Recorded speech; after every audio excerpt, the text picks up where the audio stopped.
Hi, I'm Sue and this is Sam, and we are going to demonstrate the FATH automatic connector. It has a left-handed thread on the outside and gets screwed into the slot of the extrusion. There is no machining required, and you take that down to where the sleeve is flush with the extrusion. Sam, can you hand me that? Of course. You then add the screw down into the slot and match it up to the hole there. Let it stick out a little bit. To complete the three-piece design of this part, we're going to screw on the roll-in T-nut, just a couple of threads. Add the mating extrusion. Sam, if you can get that on there.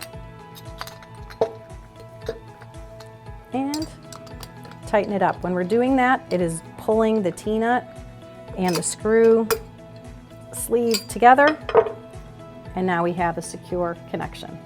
But so how about if the customer wants to have the mating extrusion in the middle or a little bit higher? Absolutely. It can be used really at any location. Oh wow, great. Any location, you just move. And that's one of the benefits to a non-machine part, is that they are so versatile in that you can use them. Perfect.